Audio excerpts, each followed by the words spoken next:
السلام عليكم ورحمة الله وبركاته. الحمد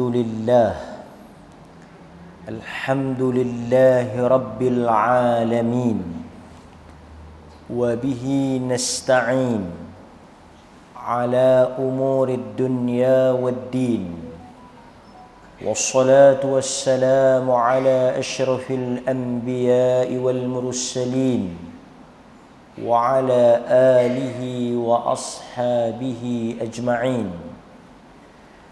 أشهد أن لا إله إلا الله وحده لا شريك له، وأشهد أن محمدا عبده ورسوله. أما بعد.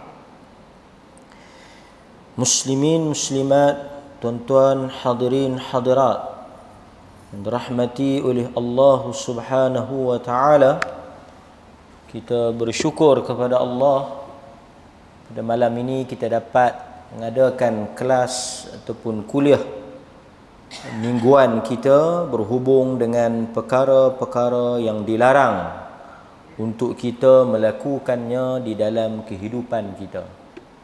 Mudah-mudahan kita semua diberikan kekuatan untuk meninggalkan apa sahaja yang dilarang dan ditegah di atas dasar taqwa kepada Allah. Dalam satu hadis Nabi sallallahu alaihi wasallam mengingatkan kita semua. Nabi sallallahu alaihi wasallam menyatakan dengan tegas sebagai orang yang beriman kepada Allah dan Rasul, wa idza amartukum bihi fa'tu minhu mastata'tum. Apabila aku memerintahkan sesuatu perkara, apa yang diperintahkan oleh Rasul, ia setaraf atau ia merupakan wahyu yang disuruh oleh Allah. Sebab itu dalam Al-Quran banyak disebut di beberapa tempat bahawa Allah mengarahkan orang-orang yang beriman, apabila disuruh oleh Nabi, kita wajib untuk taat dan patuh. Seperti mana di dalam Al-Quran Allah menyatakan, taatlah kamu kepada Allah dan kepada Rasulnya. Apa yang disuruh oleh Allah, wa ma atakumur rasul, kata Quran, wa ma atakumur rasul, apa yang dibawa, disuruh, diperintahkan oleh Rasul, maka hendaklah kamu mengambilnya, dan apa yang dilarang oleh Rasul, hendaklah kamu meninggalkannya.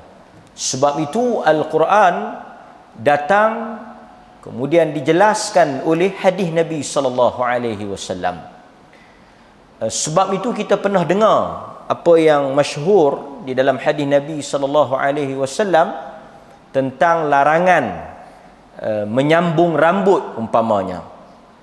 Larangan menyambung rambut, larangan mencukur bulu kening, larangan mengasah gigi. Dia tidak terdapat di dalam Al-Quran. Tetapi hukumnya wajib ataupun haram untuk kita nak melakukan perkara tersebut, wajib untuk kita meninggalkan hal-hal itu. Apabila ditanya apa dalil yang mengatakan kita wajib untuk taat pada hadis itu, kan? Kemudian dibacakan ayat wa ma atakumur rasul fakhudhuhu wa ma nahakum anhu fantahu. Apa sahaja yang disuruh oleh Nabi, maka wajib untuk kamu mengambilnya dan kamu berpegang dengannya, dan apa yang dilarang wajib kamu meninggalkannya. Nabi kata, wa idza amartukum bihi fa'tu minhu mastata'tum. Apa sahaja yang aku suruh kamu melakukannya, maka hendaklah kamu melakukan mastata'tum, sekadar yang kamu mampu. Maksudnya perintah yang Nabi suruh tu diikat dengan istita'ah, kemampuan. Sebab itu ada hadis yang menjelaskan ada perintah-perintah yang kita kena lakukan, wajib kita melakukan hal itu. Tetapi oleh kerana ada halangan, ada uzur, ada perkara yang masyaqqah, yang menyebabkan sukar, sulit, susah untuk kita melakukan hal itu, sakit dan sebagainya, maka ada rukhsah yang agama bagi. Itu maksud wa idza amartukum bihi, apabila aku suruh kamu melakukan satu perkara, hendaklah kamu melakukan hal itu. Tetapi suruhan ni dia ikat dengan kemampuan. Sebab itu dalam hadis Imran bin Husain yang dia sakit buasir tu, dia mari tanya Nabi.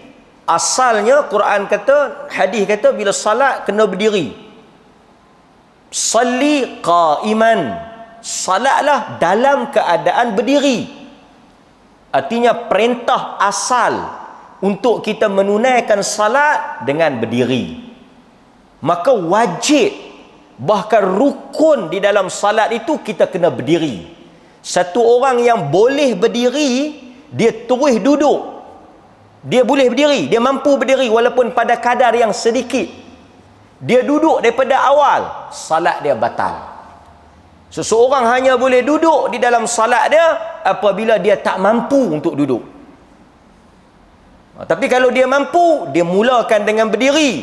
Lepas tu bila mai satu kesukaran, kesulitan, dia tak boleh nak berdiri, baru dia boleh duduk. Kerana Nabi kata fa illam tastati', apabila kamu tak mampu, faqa'ida, barulah duduk. Bukan terus mai duduk, kan? Tapi kalau memang dia tak mampu daripada awal tu, memang dia uzur daripada awal, dia boleh duduk daripada awal. Sebab berdiri itu wajib, rukun. Dia tak boleh meninggalkan rukun dengan sengaja, kan? Jadi kita berdiri. Tapi dalam hadis tu Nabi kata fa illam tastati', kalau kamu tak mampu berdiri, duduk. Kalau tak mampu duduk, baring. Dia ikat dengan kemampuan. Itu suruhan, perintah. Banyak lagi lah dalam Quran, dalam hadis yang sebut, kata mula Tuhan suruh. Kemudian bila kita tak mampu, kita tak boleh, sukar, sulit, di luar daripada kemampuan kita, maka benda itu diberikan rukhsah. Apa dia rukhsah? Kelonggaran, kemudahan. Sebab kita tak mampu, kita tak boleh buat hal itu. Quran kata wajib puasa, tapi Quran juga sebut siapa yang sakit, siapa yang musafir boleh buka walaupun asalnya wajib. Baik, dalam hadis yang sama Nabi kata wa idza nahaitukum, apabila aku melarang kamu daripada melakukan hal itu, perkara tersebut, fajtanibuh, maka hendaklah kamu meninggalkannya. Ada tak Nabi kata hendaklah kamu meninggalkannya berdasarkan kemampuan kamu? Tak ada. Dia berbeza. Pasal itu saya kena bagi clear tajuk ni. Suruhan ada kemampuan, diikat dengan kemampuan. Tetapi larangan dia tak ikat dengan kemampuan. Artinya kalau kita disuruh melakukan sesuatu, kita tak mampu, ada ruang untuk kita buat hal-hal yang lain. Asalnya wajib untuk kita berwuduk. Fa illam tajidu ma, tapi kalau kamu tak jumpa air, air tak banyak, ada air kamu tak boleh guna air, sakit dan sebagainya, fatayammamu, tayammum. Bukan kata tak boleh wuduk tak payah sembahyang, tak. Tak boleh wuduk, tayammum. Tak boleh wuduk, tak boleh tayamum, salat. Gugur kedua-duanya. Dia kata aku wuduk tak boleh, hang tayamum lah. Tayamum pun tak boleh, jadi aku tak payah sembahyang. Tak, tetap kena sembahyang. Itu suruhan. Tapi kalau larangan, perkara yang dilarang, ni kita nak revision sikit pasal kita cuti lama. Kita ulang kaji sikit. Tapi kalau benda itu berbentuk larangan, dia mesti ditinggalkan tanpa kecuali. Itu kita kena bagi clear. Dia tak boleh kata aku ni memang tahu benda ni haram, tapi aku tak mampu nak tinggal. Tak ada. Satu orang dia main judi, kan? Kita kata hang tahu tak haram, aku pun tahu memang haram, Hang tak payah duk ceramah kat aku. Hang tak payah duk syarah kat aku. Aku tahu kata benda ni haram. Kenapa hang tak berhenti? Aku tak mampu. InsyaAllah hang doa bagi aku mampu. Aku akan tinggal nanti. Aku akan tinggal jua akhirnya. Cuma belum ada kekuatan untuk aku meninggalkan. Tetap dia berdosa. Dia tetap berdosa. Dia tetap dikira melakukan kesalahan. Kerana tidak ada pengecualian di dalam hal yang dilarang. Kita tak boleh bagi alasan. Dia beza dengan hak berdiri tadi. Dia tak bersepah hang berdiri. Aku tak larat. Aku sakit kaki. Tu aku sembahyang duduk. Okey, boleh. Sah. Hang dapat pahala. Walaupun dia tak buat hak yang asal. Dia pergi buat hak yang uzur tadi, ruksah tadi. Itu beza suruhan dengan larangan. Sebab bila tuan-tuan dengar larangan, tuan-tuan tak boleh kata saya tak boleh tinggal ni. Saya tak mampu lagi. Tak ada. No is no. Dia tak ada pengecualian, dia tak ada kelonggaran. Tak boleh, tak boleh. Tapi hal ini kadang-kadang kita langgak juga. Langgak tu tetap kita berdosa. Cuma kita usaha untuk minta ampun ke Allah Ta'ala, kita istighfar dan kita kuatkan iman kita supaya kita boleh lawan nafsu kita. Tetap juga dianggap dosa. Tetap juga benda itu satu kesalahan. Dia bukan satu benda yang dibagi ruang. Tak apa. Hang tak mampu, hang doa, insya-Allah esok hang ada kekuatan, hang boleh tinggal, hang tinggal. Hang tinggal pelan-pelan pun tak apa, kan? Hari ni, minggu ni hang tikam besar satu, kecil satu. Minggu depan hang tikam kecil saja, besar hang tak payah tikam. Kalau hang duk beli Magnum, Toto, apa lagi dah macai ke apa ke, hang beli, hang tak boleh tinggal 5 tu, hang beli hang tikam 4 tinggal satu. Minggu depan hang tinggal pula lagi satu. No. Kan dia tak ada. Kalau hang duk biasa minum satu jak, hang minum satu gelas. Esok lama-lama hang jerit sikit-sikit, hang tinggal. No. Tinggal. Kan? Haram is haram. Baik.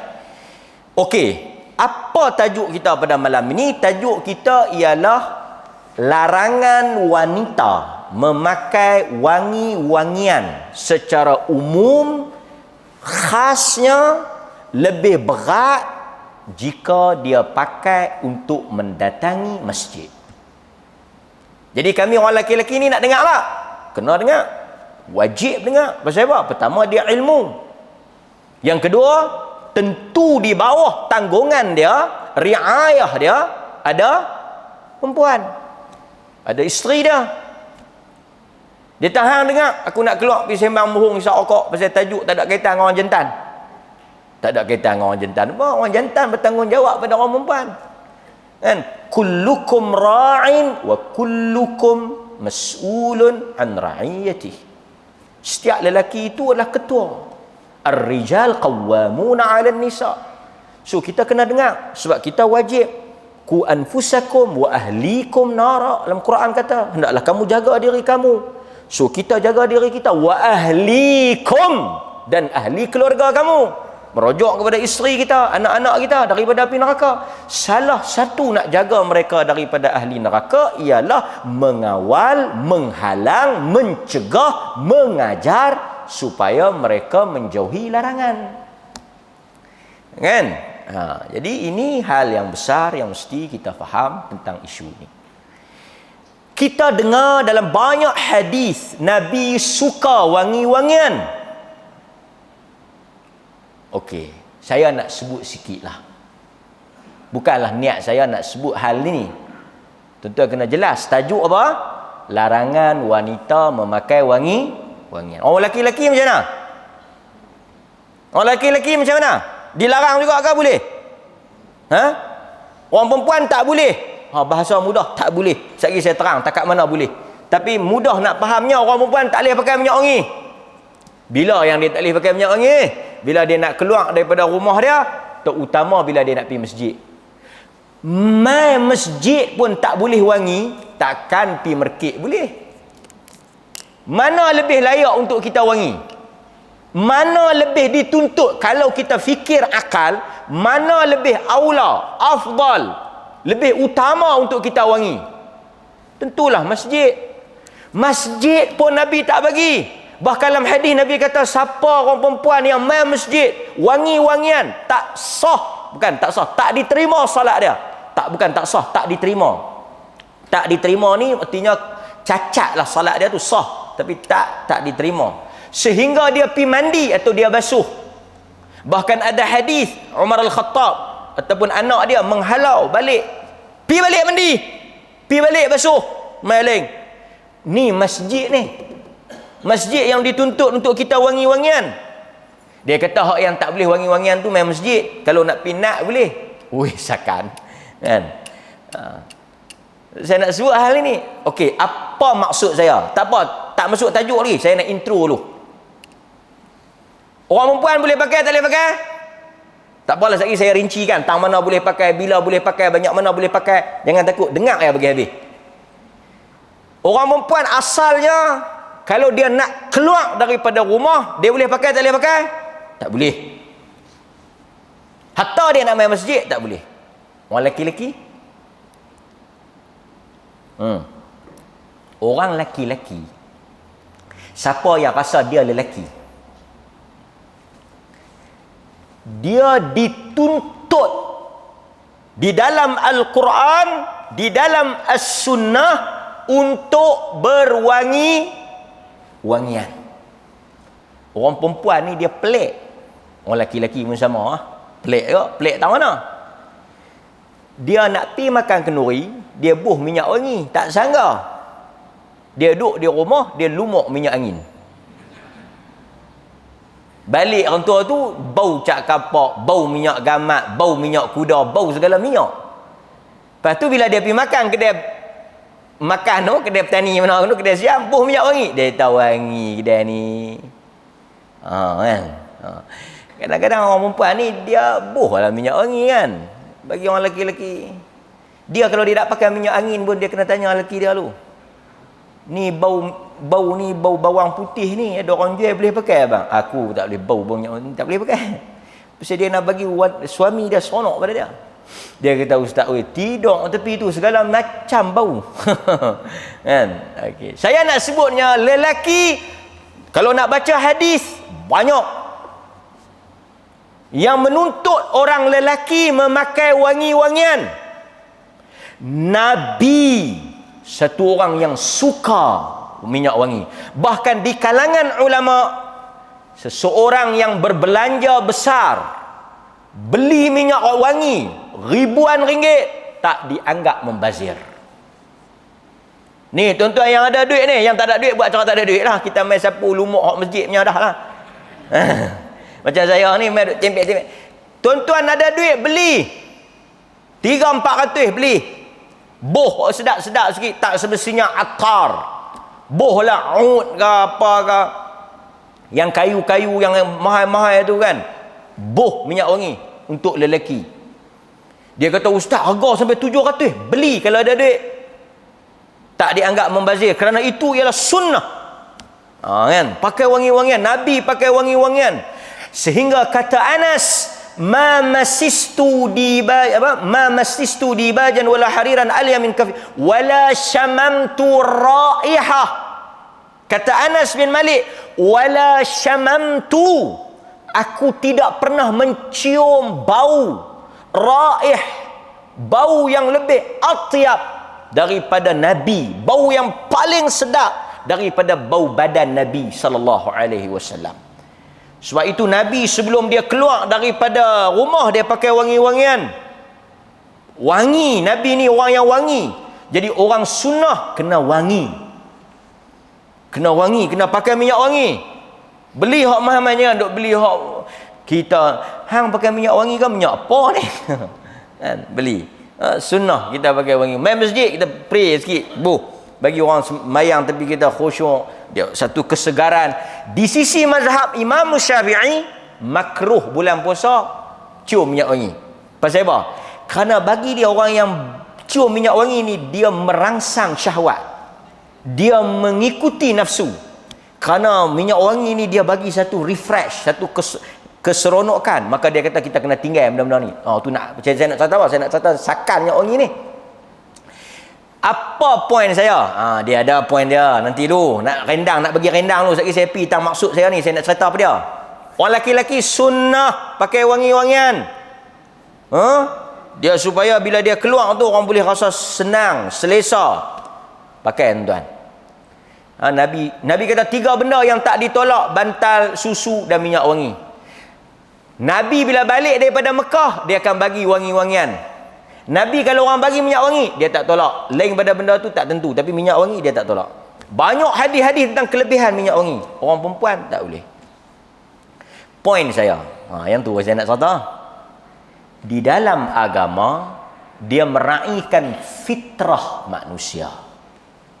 Artinya, apabila kita membaca agama, kita melihat hukum hakam, kita akan nampak di sana ada perbezaan lelaki dan wanita. Sekejap saya akan sampai. Tak sampai lagi. Siapa boleh tangkap, bagus. Tadi kita kata orang perempuan dilarang pakai wangi-wangian. Dan itu tajuk kita. Terutama kalau dia nak main masjid, lagi tak boleh. Tempat lain lagi-lagi tak boleh. Berbeza dengan lelaki. Dituntut dia pakai wangi-wangian. Sunnah dia pakai wangi-wangian. Dalam hal-hal yang lain juga akan dibezakan keadaan-keadaan tertentu di antara lelaki dan wanita. Kerana meraihkan sifat kelakian dan kewanitaan. Ada beza ada orang jantan dengan orang perempuan ni? Ada. Agama kata yang wajib keluar cari makan, yang wajib pergi cari nafkah, yang wajib tanggung anak bini, berdosa kalau dia tak keluar cari makan, dia berdosa kalau dia tak keluar cari nafkah. Lelaki. Kerana itu sifat lelaki, dia keluar pergi kerja. Wanita sifatnya tak wajib keluar cari nafkah, tak wajib tanggung keluarga, duduk di rumah, jaga anak-anak, buat kerja rumah, melayani suami. Nampak agama bezakan. Termasuklah juga di dalam isu poligami.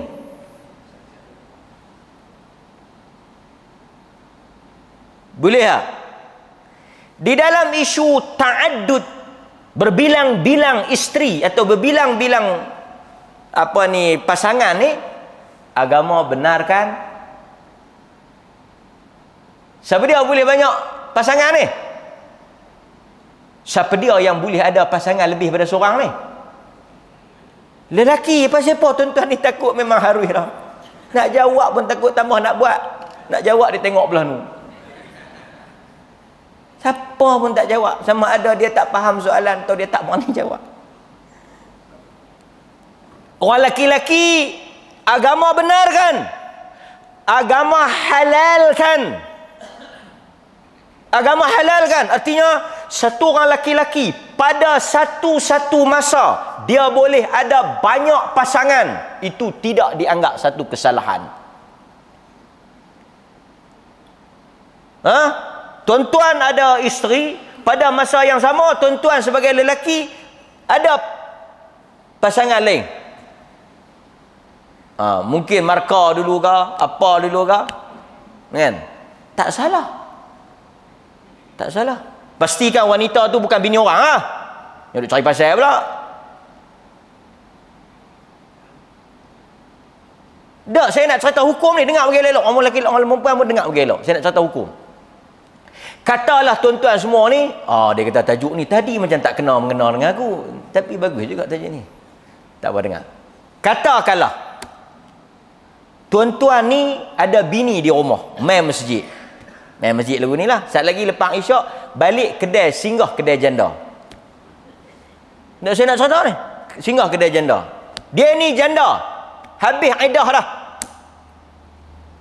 Buka kedai. Tuan-tuan ada bini di rumah. Berkenan dengan janda tu. Lepas tu tanya, hang ni ada laki ke tak? Saya tak ada laki. Kalau saya ada laki, saya tak main buka kedai ni. Oh, anak-anak ada? Anak-anak ada. Hang tak teringin ke nak menikah lain? Saya teringin. Tapi saya risau dapat laki yang tak guna lagu dulu. Saya nak cari orang-orang masjid, orang yang semayang. Saya nak tanya, tuan-tuan pun molalah ayat. Kalau kita menikah dua macam mana? Saya nak tanya tuan-tuan, berdosa? Ada bini di rumah, pergi mengorak pula kawan tu, dosa? Berdosa? Dia kata tak berdosa. Bagus. Tak berdosa. Pasal tuan-tuan tak buat lolak. Tuan-tuan abang kata, aku pun duk ingat kesian kat hang ni, ingat kita pergi menikah kan. Betul ke? Betul. Tak berkenan kat saya. Aku tengok hang berkenan, masak pun sedap, elok apa semua. Tak salah. Tuan-tuan tak dianggap curang. Tuan-tuan tak dianggap berdosa. Tuan-tuan tak dianggap melakukan kesalahan kerana tuan-tuan boleh menikah apa? Menikah apa? Menikah 4. Sekarang tuan-tuan baru menikah seorang dan tuan-tuan ada kemauan. Janganlah tuan-tuan pergi mengorak dia nak pergi menikah dengan dia. Nak bayar, hang tulis dalam buku. Yang ni tak boleh lah. Saya nak habang supaya orang kita boleh faham bahawa lelaki jika dia memulakan langkah untuk dia mencari pasangan yang lain, dia tak dianggap melakukan kesalahan. Pasal dia boleh sampai okey. Orang perempuan pula, dia ada laki di rumah, dia pergi kerja di pejabat, dia pergi mengorak laki lain. Salah tak? Salah tak? Salah ke tak? Awak laki kami tak apa, kami tak boleh. Pasal satu orang wanita, dia tak boleh ada dua lelaki dalam satu masa. Tapi orang laki-laki boleh ada 2 wanita. Bukan takat 2, 4 wanita dalam satu masa. Betul ke tak betul? Salah tak mana yang saya kata ni? Ada salah tak? So kita kena faham tajuk ni. Kita kena faham. Bukan saya kempen, tapi saya nak habang supaya manusia bila dia baca tajuk, dia memahami apa kedudukannya. Dia kata laki saya jahat. Jahat tang mana? Saya ni bini dia duduk di rumah, dia pergi mengorak janda tu, dia pergi menikah. Tang mana yang dia jahat? Pertama dia menikah. Yang kedua perempuan tu bukan bini orang. Tang mana dia salah? Tuan-tuan cuba habang, tang mana laki tu salah? Nak tanya orang perempuan tak boleh, tanya tuan-tuan. Tang mana salah? Dia buat kesalahan tang mana? Tak ada kesalahan. Dia kata tak, dia mengorak. Tentulah sebelum menikah, takkan tak duduk pergi tangkap ajak jom pergi pejabat agama. Tentu dia mengorak dulu. Mengorak salah. Jaga batasan. Kita abang boleh balik kot kedai pun nak tutup dah. Kena tutup lah. Kalau nak duduk lama menikah. Saya nak bagi tahu. Sebab hari ni wujud di kalangan wanita yang dia feminis. Dia kata orang laki-laki jahat, menduakan isteri. Ni bukan kata menduakan isteri, mengempatkan isteri. Betul tak? Betul ni, betul tak? Dia kata cerah mata malam ni, aku tidak kalau kuliah maghrib mengantuk. Saya nak bagi tahu. Okey, apa cerita yang saya nak sebutnya? Kenapa agama benarkan lelaki kahwin 4, perempuan tak boleh? Pasal ada juga seorang-seorang perempuan macam minyak wangi tadi ya. Ada beza tak hukum minyak wangi lelaki dengan minyak wangi wanita? Ada beza tak solat lelaki dengan solat wanita? Walaupun di sana ada sikit-sikit, tetapi dalam agama, hatta dalam faraid, hatta dalam wali, ada beza tak? Orang perempuan nak menikah ada wali, orang lelaki-lelaki nak menikah perlu ada wali tak? Ada tak tuan-tuan mai daftar tu imam tanya, ni anak terona, saya anak terona, wali dah? Orang perempuan tak tanya pula, pasal apa kami nak menikah kena ada wali? Pasal apa orang jantan nak menikah tak ada wali? Kerana demikian tabiat agama. Hukum-hukum yang Tuhan buat itu meraihkan sifat wanita. Wanita ni dia berbeza dengan lelaki. Lelaki beza dengan wanita. Pasal itu wanita ni dia nak musafir kena ada mahram, dia nak menikah kena ada wali, apa semua banyak. Sifat dia macam tu. Sebab itu kita tak boleh kata kalau orang laki-laki, oh laki-laki boleh pula pakai minyak wangi, kami tak boleh pula. Siapa tak boleh? Demikian agama. Orang laki-laki kalau dia tak tahulah, tapi orang laki-laki kalau dia pakai minyak wangi, orang naik gram kat dia, ada masalah? Kalau orang perempuan gram kat dia, biasa kan?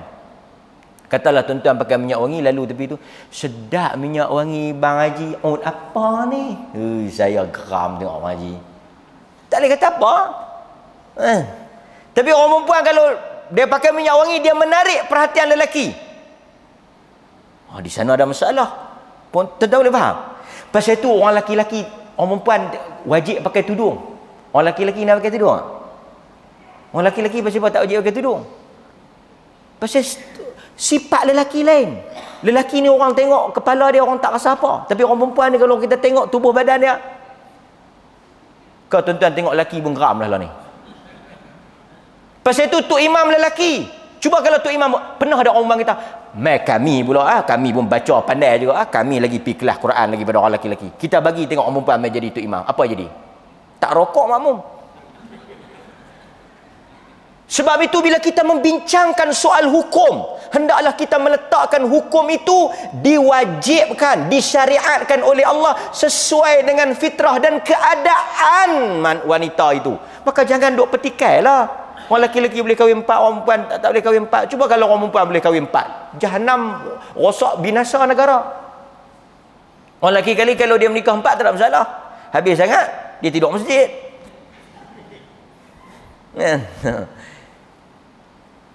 Tanya tu Imam, apakah rahsia nak main masjid awal? Dia tahan menikah 2. Dia menikah 2, dia main awal. Tengok, hang menikah 2, main awal.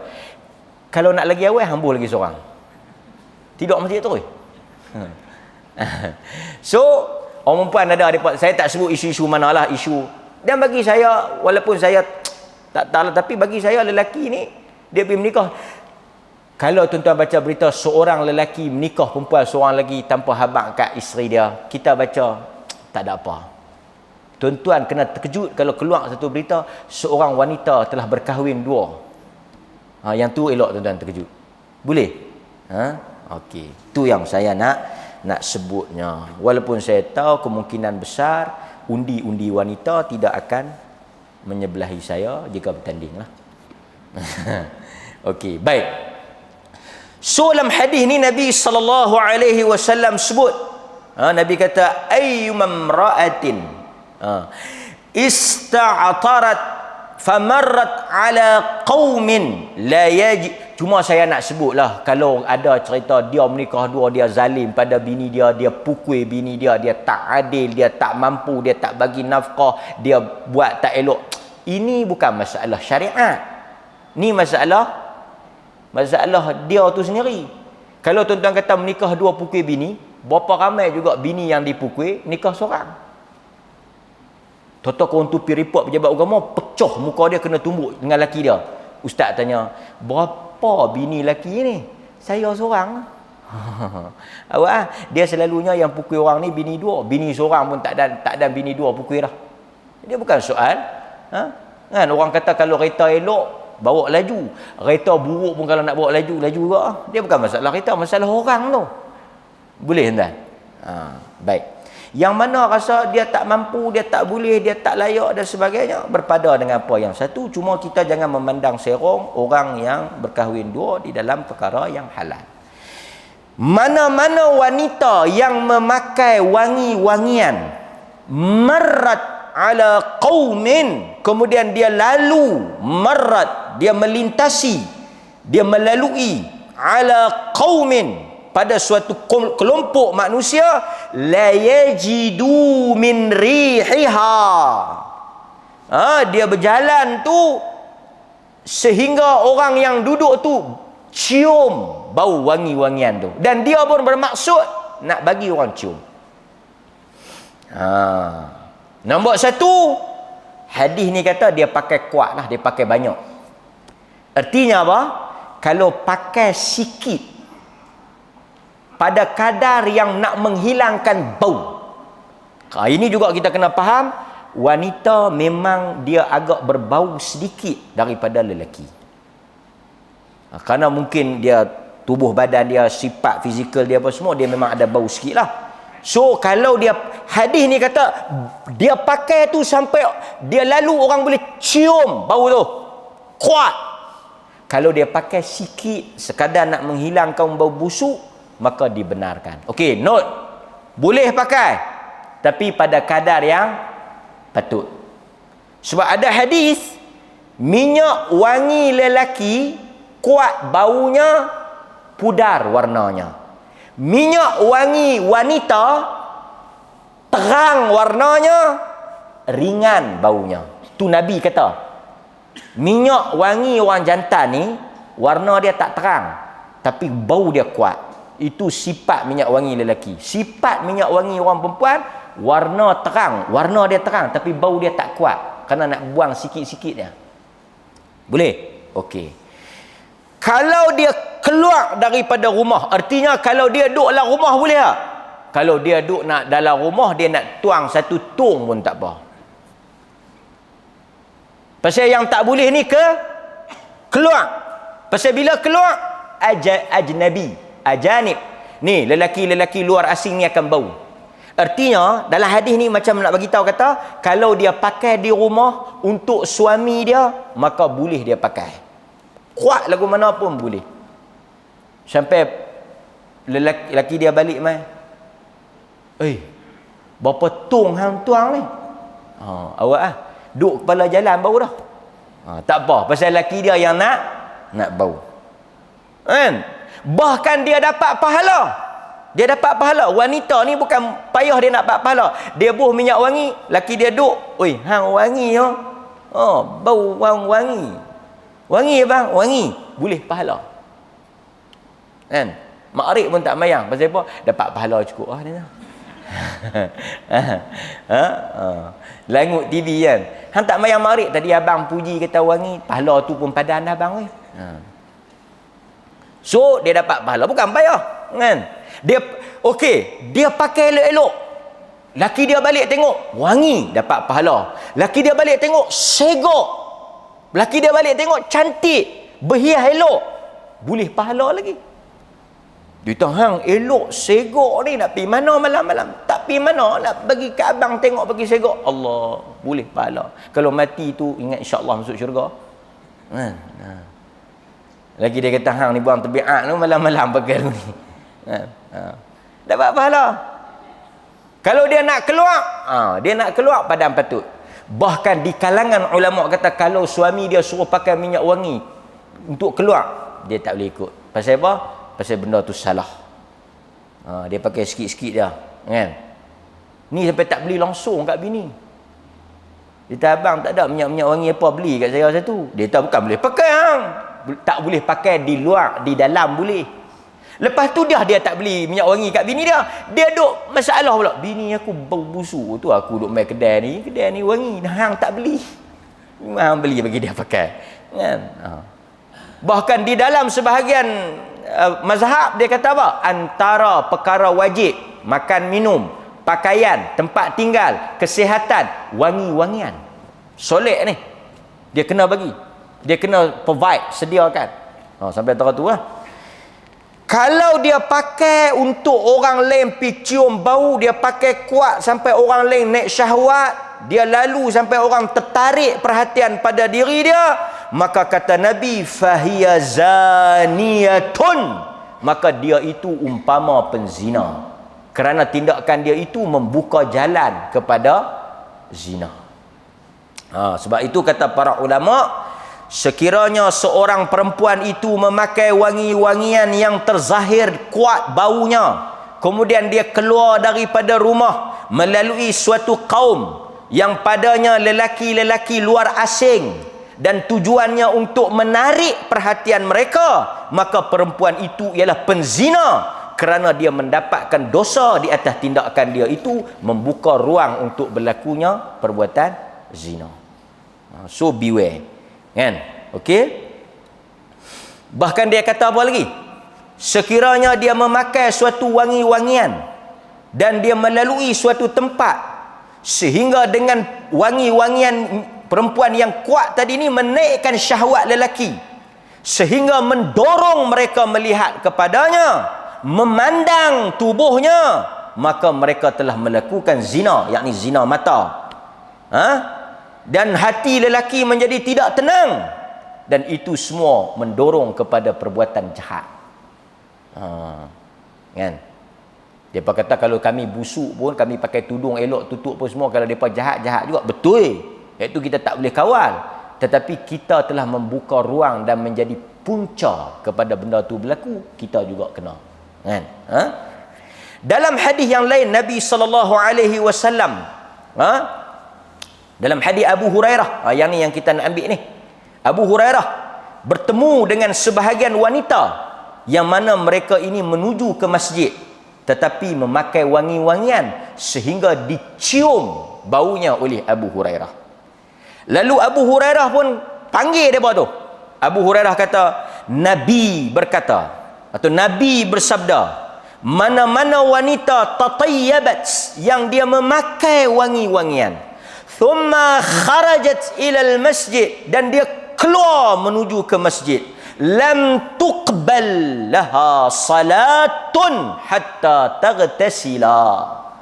Mana-mana wanita yang keluar pergi masjid pakai wangi-wangian yang kuat sehingga menimbulkan syahwat dan juga gangguan pada lelaki, sehingga orang boleh cium bau dia daripada jauh, dia salat dalam keadaan lam tuqbal, tidak diterima. Tak diterima ni cacat, rosak pahala dia.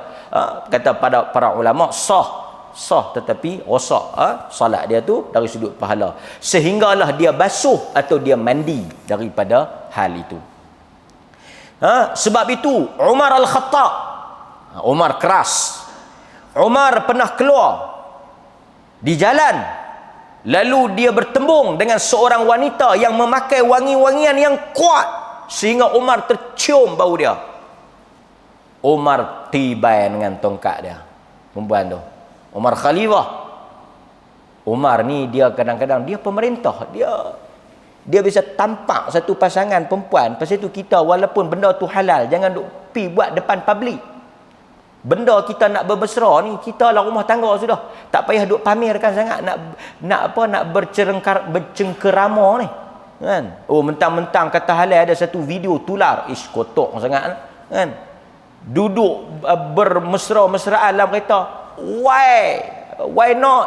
Ini suami saya. Betul lah suami hang. Nabi kata apa? Seburuk-buruk pasangan mereka yang bersama pada malam hari, kemudian mereka cerita pada orang ramai apa yang mereka buat.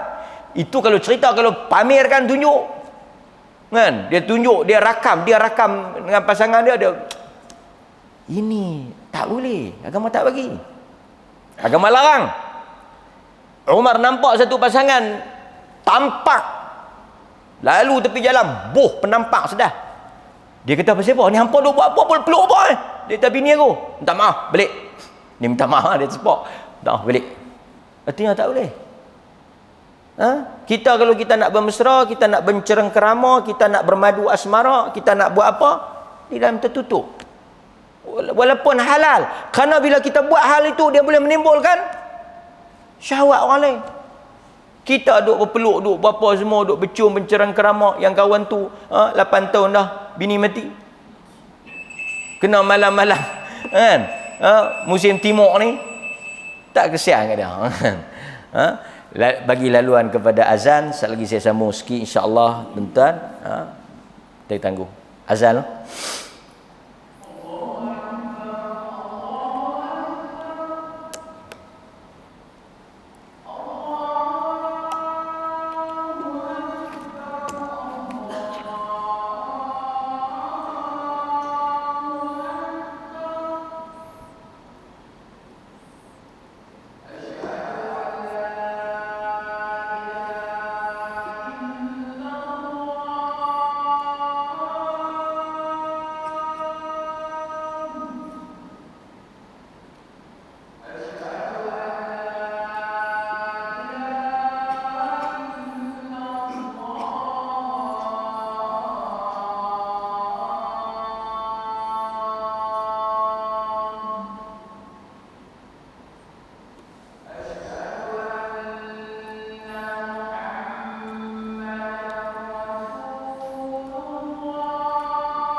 Okey. Sikit lagi tuan-tuan. Kata Umar, lepas dia pukul dengan tongkat dia tu, seperempuan tu, pukul dia tongkat dia. Kau tu pakai minyak wangi kuat. Takhrujna mutatayyibat. Umar kata kamu keluar pakai minyak wangi kuat. Berwangi-wangian. Umar kata takhrujna. Kamu keluar daripada rumah mutatayyibat. Dalam keadaan kamu tib, pakai wangi-wangian. Sampai aku boleh cium bau. Fayajidur rijal.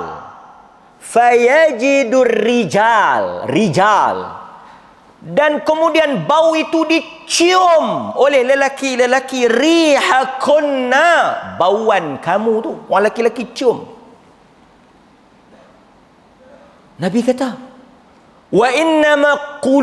kata Umar, wa innama qulubur rijal.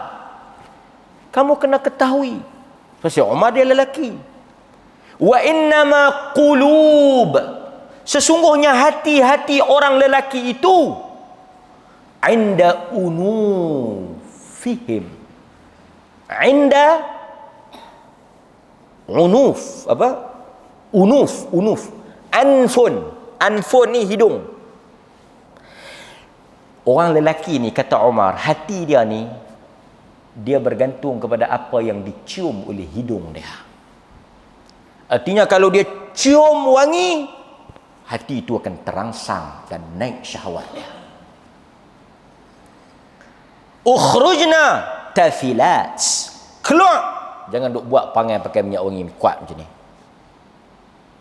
Pasal kita jangan, bukan kata mata ya. Pasal itu kita ada larangan tabarush. Satu lagi, wangian. Kita tak boleh berhiasan sangat, tak boleh nak berjangok-jangokkan. Orang Kelantan kata jangok. Jangok. Tak boleh nak make up sangat, melampau-lampau. Pasal apa kita tak make up di rumah? Ni satu benda kita kena buat seminar ni. Pasal apa kita tak make up di rumah? Kita duduk di rumah buah bedak elok-elok, buah mulut merah. Bukan tak boleh beli. Dia tahan beli bedak, beli mulut merah ni nak buat apa? Nak pakai di rumah. Pakai di rumah. Tapi masyarakat kita, oleh kerana dia hidup dalam budaya keluar elok, duduk dalam rumah tak elok. Orang lelaki-lelaki pun bila duduk dalam rumah pakai pergi elok. Ini pakai kain pelekat, perut duduk atu. Duduk dalam rumah dengan isteri pakai pergi elok. Bagi smart. Pakai kain pergi elok, baju pergi elok. Supaya anak-anak tengok smart ayah dia. Isteri tengok smart suami dia. Kan? Bukanlah saya nak kata pakai baju Melayu cekik leak 24 jam. Awak pok hang ni balik pada kuliah baju Melayu sampai duk wakwi dalam rumah. Taklah. Tapi pakai pergi elok. Bagi suami, bila isteri dah tengok, dia dah smart lagi dia. Kan? Gunting bulu hidung. Gunting misai-misai bagi smart. Kan? Bila isteri dia tengok, isteri dia rasa seronok, isteri dia rasa handsome, segak laki dia. Kan? Kata Ibnu Abbas, tazayyantu, aku bersolek, aku berhias, aku bersegak-segakkan seperti mana isteri aku. Kama tazayyana, seperti mana bersegak-segakkan isteri aku. Dia ada give and take. Kita mengharapkan isteri kita pakai elok, kita pun pakai elok. Kan? Ini pakai kain pelekat, cap duk kop depan. Kan? Pakai kepiah terbalik. Orang tengok pun, laki hang ke? Ish, kan? Habuan lah boleh. Kan? Smart. Hadirin mukminin, kita boleh pahala. Boleh pahala. Mari kerukunan rumah tangga. Pasal itu agama. Cuba tuan-tuan bayang tengok. Kalau semua orang tutup aurat. Kalau semua orang tutup aurat, hanya membukanya kepada suami dia, maka suami dia selama-lamanya hanya tahu dia saja yang elok. Tuan-tuan boleh faham tak? Kalau bini-bini kita, keseluruhan wanita-wanita yang lain semua tutup aurat, pakai elok, dan kita hanya boleh tengok hak yang dalaman itu isteri kita saja. Dia kata hang ni 70 pun duk elok situ. Pasal dia tak pernah tengok hak lain. Dia tak boleh nak compare hak lain, dia tak boleh nak banding hak lain. Tapi bila dia keluar, orang ni buka, dia balik pergi tengok bini dia. Tak tahu mana. Nampak? Pasal tu agama dia suruh tutup. Buka hanya pada tempat ni supaya semua orang boleh kontrol. Boleh? Demikian apa yang diajar di dalam agama kita. Dan tak perlu golongan sebahagian wanita kata semua atas kami, semua kami tak kena, semua kami berdosa, sedangkan lelaki semua boleh. Tak. Kerana itu ialah fitrah wanita. Nampak? Fitrah wanita. Baik hadirin mukminin, okey. Habislah tajuk kita dan minta wanita-wanita yang beriman supaya boleh. Sebelum saya nak tutup ni, saya nak buat sedikit nasihat menasihati. Ad-dinun nasihah. Hadis diriwayatkan oleh Imam Muslim. Orang Malaysia adalah orang yang paling ramai pergi umrah. Dan dia ada kaitan juga dengan wangi-wangian ni. Kita tak nafikan siapa yang pergi ke Madinah, dia akan cinta untuk datang pula merindui bumi Nabi SAW. Sebahagian ulama dia tak sebut Madinah Munawwarah, dia sebut Madinah Nabawiyah. Dia tak sebut bandar bercahaya, dia sebut bandar Nabi. Kerana bandar bercahaya, dia kata ada banyak dalam dunia ni bandar bercahaya. Perlis pun bercahaya. Tapi bandar Nabi dah satu ya. Berapa puluh kali pun kita pergi ke Madinah, setiap kali kita pijak bumi Nabi, perasaannya tetap tak sama. Walaupun berapa kali dah kita pi, bahkan ada yang setahun 2 kali pi, tapi bila dia masuk daripada jauh, dia melihat menara Masjid Nabi, dia melihat kubah hijau Nabi itu, perasaan sayu, sedih, sebab. Walaupun mungkin dah banyak kali dia pi, boleh salat di Masjid Nabi, tak ada perasaan boleh digambar. Sebab itu naik pi lah harga berapa pun kan. Sekarang mana ada lah 7-8 ribu, semua 10 ribu, 12 ribu penuh siapa tu ya. Tempat lain mungkin orang duduk 2-3 kali berkira, tempat lain mungkin 4 kali 5 kali orang sembahyang istikharah, 7-8 kali duk hitung duit. Tapi dengan Mekah Madinah ni tuan-tuan, orang tak berkira, dia nak pi. Kalau ada peluang dia nak pi. Bila kita pi ke Mekah, biarlah kita pergi dengan ilmu.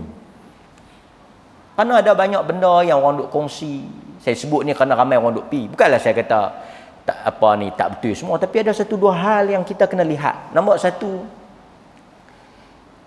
ada sebahagian orang dia pi Madinah, dia berdoa supaya dia sakit di Madinah. Sebahagian ni mutawih ni yang duk ajak ni, pergi di Madinah doa supaya Allah bagi sakit di Madinah. Sebab sakit di Madinah ni Allah cuci dosa kita. Kalau tak sakit pun cari penyakit. Sedangkan di dalam agama kita diajar untuk minta Allahumma inni as'aluka al-afwa wal afiyah. Ya Allah, berikan keampunan dan berikan keselamatan, berikan kesihatan. Kalau kita sakit, kita tak boleh buat ibadat. Mutawih ni kadang-kadang dia motivasi tak gimana tak. Sekali saya nak sebut juga.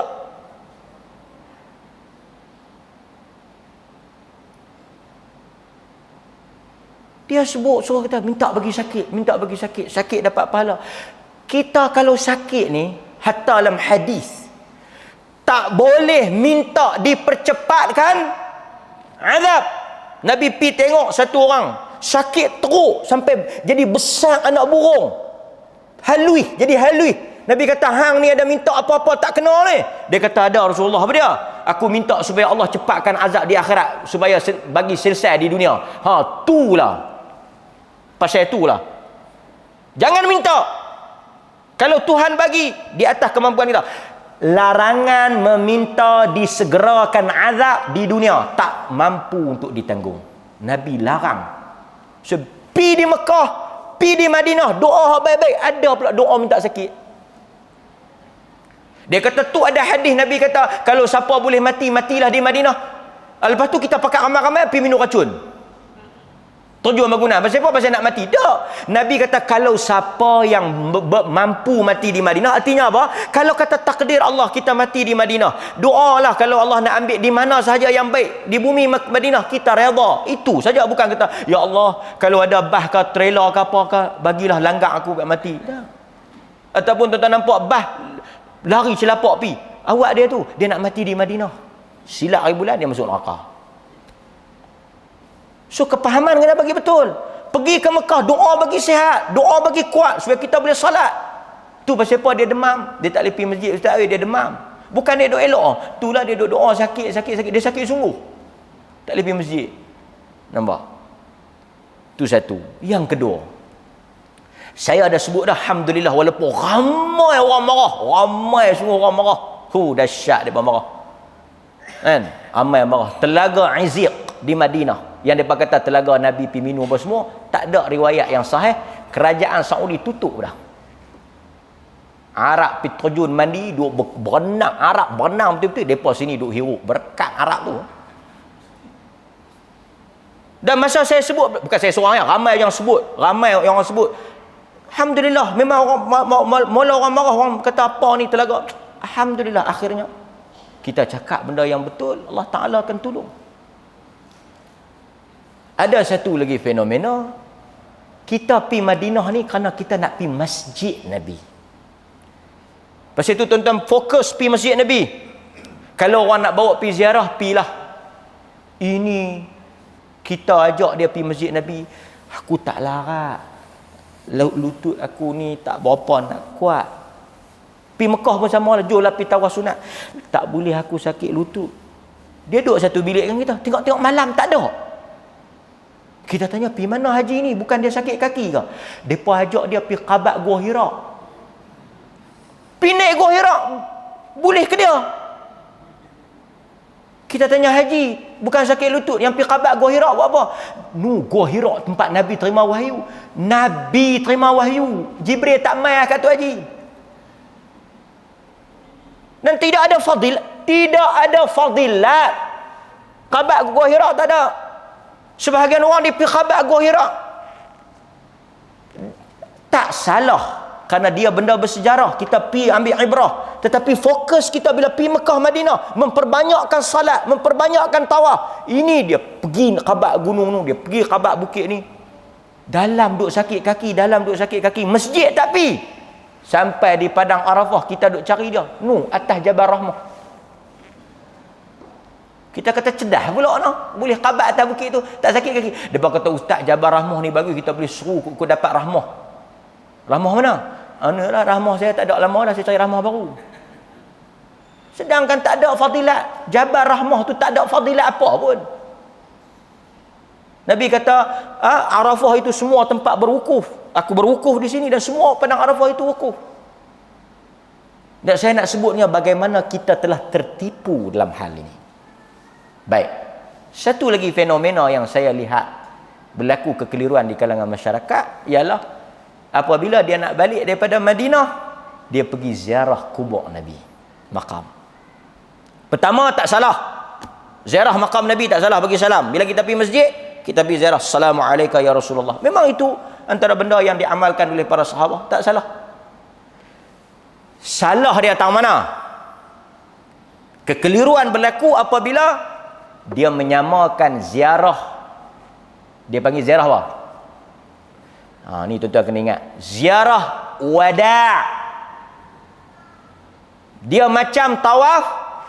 Kalau kita nak keluar daripada Mekah, kita kena tawaf wada'. Maksudnya tawaf selamat tinggal. Lepas daripada tawaf tu, kita tak boleh pergi mana-mana dah. Kita terus naik. Tu pun ada mutawisakan. Bilik air tak boleh pi, kasut kalau tak boleh pi, apa semua tak boleh pi. Dia kata, saya nak terkencing ustaz. Pi bilik air. Saya dah tawaf wadah lah sekali batal. Tu dia. Berjalan patah belakang. Pasal apa jalan pusing belakang ni? Saya dah tawaf wadah. Saya tak boleh bagi belakang kat Mekah. Sekali lagi saya pi tak balik. Saya ingat kalau berjalan lagu tu pi tak balik semua. Tawaf wadah ni artinya kita tak boleh pi shopping. Tapi kalau kita tawaf wadah, katalah tak mai lagi bah, kita nak duduk naik sat, taklah membatalkan tawaf wadah. Kita nak pergi makan sikit di kantin. Saya tak makan lagi ustaz, saya dah tawaf wadah. Boleh tak saya nak pergi makan sikit di kantin? Pergilah, tak batal lah. Oh, tak boleh ustaz, saya kena tawaf lain. Melainkan kalau tuan-tuan tawaf-tawaf, bah tak main lagi. Ustaz, bah tak main lagi.